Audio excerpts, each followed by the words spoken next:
เหมื่อส่งถึงพี่น้องผู้ปันแห้งเฮาเขาที่ในช่อง YouTube เฮาค่ะสีเหลือนม้วนในตั้งเสียงอยู่ค่ะเมื่อในทุกย่าแมนในวันที่23เดือนธันวาคมปี2แห่งปลาย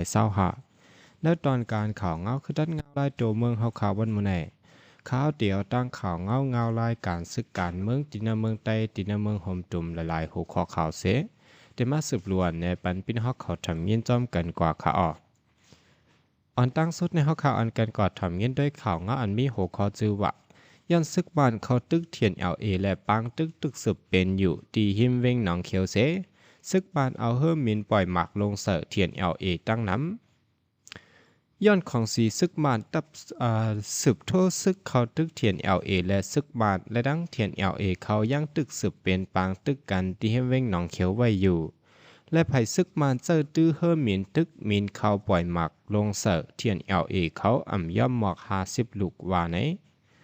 ภายตับซึกมาในเตลูกตั้งทุ่งต้องคำการจีเสโทซึกเขาหลอดตึกเสียมกาอันลูกตั้งวานอุมติเสโทซึกหลอดตึกตั้งเว้งหนองเขียวไว้อยู่ว่าไหนปนมาหลายวันในปางตึกเป็นเฮาแห้งเจอแลดปั่นกุ้งตะยัดกุ้งหยันต้อช่วยตุ้น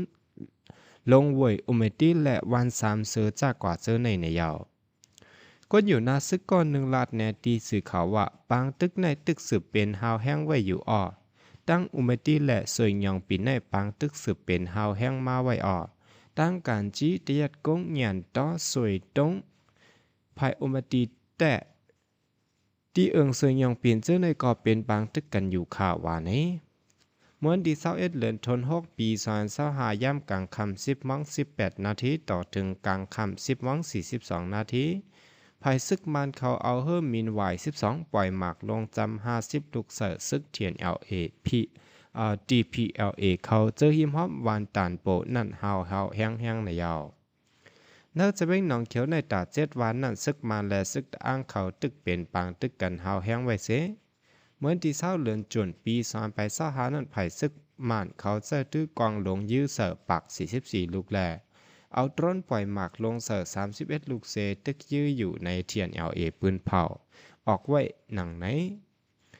ข่าวเงาเทเลกราฟอันกำแถมของสีซึกมานเขานั่นปืนเผาไว้ว่าตับซึกมานเขายื้อซิมเอาไล่ปังเซาเทียนLAอันมีหิมวักเว้งหนองเขียวนั่นแทงว่าในไว้เว้งหนองเขียวในไล่ถูกเทียนLAและตับซึกอ้อยหลีเขาตึกซิมเอาไล่เมื่อเดือนจุลาย24วันนั่นเสนางหือซัมปอเตรียมซุ้มเว้งหนองเขียวอันนั่นก็ซึกปลองเทียนLAและตับซึกอ้อยหลีเขาเมื่อนังซึกธนู DPLA ตึกสืบคัดเจอหับมือตึกต่อไว้อยู่ยาวย้อนปางตึกมาจำเว้งหนองเขียวมาเฮาแห้งยาวแหล่เฮ็ดให้ก้นเมืองหนองเขียวและหิมห้อมเว้งหนองเขียวเขาและอันกันเงื่องปลายเพปางตึกนับโหเหงมันว่านี้สืบเสนอซ้ำเฮาข่าวอันกันก่อทำเงี้ยด้วยแทงข่าวงาอันมีหัวข้อจือว่าตับซึกคมจุ่มเขียนLAตึกซิมเอาตับฝังเศร้าซึกมานตับที่กระปะแหละดีแลนลินไทยมานตับซึกคมจุ่มอันตับซึกพดปล่อยเจอจัดย่างเผิกเขียนLAออนโฮนั่นรอตึกซิมเอาไล่ตับฝังเศร้าของสีซึกมานตับที่กระปะแหละอันมีตีเนื้อใจเว้งแมวดีใจเมืองย่างเผิกอันที่จับแลนลิน2ฝั่งเมืองไทยเมืองมานในเขียนอยู่ปืนเผาไว้เมื่อวันที่23เดือนธันวาคมปี2025นั่นหนังไหนวันที่9เดือนธันวาคมปี2025นั่นตับซึกคมจุ่มเขียนLAเขาแต่ไล่เข้าหลอดตึกตับปางเศร้าของสีซึกมานตับที่กระปะแหลนั่นเสไล่เปลี่ยนปางตึกกันมาหึงเข้าตั้ง2วงเสียาวลื่นสุดก่อตึกซิมเอาไล่ตับปางเศร้าที่กระปะแหลตอนย่ำกลางค่ำวันที่22เดือนธันวาคมเมื่อว่าในอ่องมันกว่าไลเซก้นซึกของสีซึกมานเขานั่นย้อนอ่ำจังสืบหับมือตึกไหลยาวแหละไหลจุนปล่อยภาพ8ออกตับปังเศร้านั่นกว่าในยาวตีตับปังเศร้าที่กระแหลอันตับหอมลมเขียนLAเขายืดซิมไหลนั่นมีก้นซึกของสีซึกมานปักเศร้าไว้หมอก70ถึง90ก่อนในเซต่อเลียวตับซึกคมจุมเขียนLAตั้งตึกกดทัดอยู่ไว้แหละ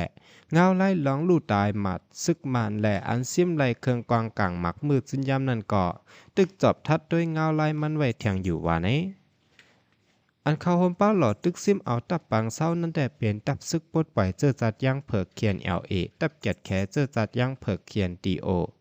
ตับซึกปลดปล่อยเจอเคยยัง KTLA และตับซึกแกดแคก้นเมืองผีเรียบเจอในโฮมกันเสลงมือตึกต้อนในยาวปังเศร้าที่กับแหล่ใน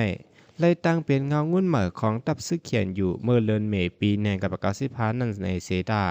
อยู่เศร้าอ่ำตันเตรียม2 ปีถึงมาเลือนเฟบรุรีปีแนงกับประกาศ17นั้นไล่ถูกของสีซึกมานเขาตึกซิมเอาไล่กว่าเสซึกปานปักเศร้ามาต่อถึงย่ำเหลียวพึงมีมา28 ปีเซจังไล่ขึ้นซิมไล่ตะปังเศร้าที่กับแหล่ม้วนที่22เลือนทน6 ปี2025ในยาวย่ำเหลียวตีเลียนเลียนไทยมาในตะปังเศร้าซึกมันกึดเหลือไว้มือนังตับอูเกลกท่าบอเลบิวหากงและตับตีแด้และ3 ตับในกล้วยหวานในอยู่ยาวเอาข่าวสืบสินในซ้ำเฮาข่าวอันกันกอดถอมเมียนด้วยแทงข่าวเงาอันมีโหคอจือว่าของสีซึกมันพืชยึกกองลงเสอเนอเว้งลอยแหลมอ่อนแหล่เฮ็ดให้เตืองยะกนเมืองหมาเจ็บ4 ก่อเมื่อวันที่22เดือนธันวาคมปี2025ของสีซึกมันเอากองหลงยื้อเสอวันหนึ่งอันมีดินเนอร์ใจเว้งลอยแหลมอ่อนอันมีเนอแกะแหลนลินใต้แลย่างแหลงนั่นเสเฮ็ดเฮาหมักตกแตกเตือยากนเมืองเลยมาเจ็บ4 ก่อในตับซึกแกดแคเจอจัดย่างแหลงเขียนเทียบตับกอง12ปืนเผาออกไว้ในวันที่23เดือนธันวาคมในหนังไหนเมื่อในวันที่22เดือนธันวาคมปี2025ย่ำโหค่ำ5 โมงครึ่งเมื่อวานในมีปังตึกสังเซของสีซึกมานตับกองขยะ530อันปักตีเว้งลอยแหลมอ่อนนั่นลาลียื้อกองหลง60 mm หมวก5 ลูกเซตกแตกเสอเนอวานอันมีไปออกเว้งลอยแหลมอ่อนนั่นเส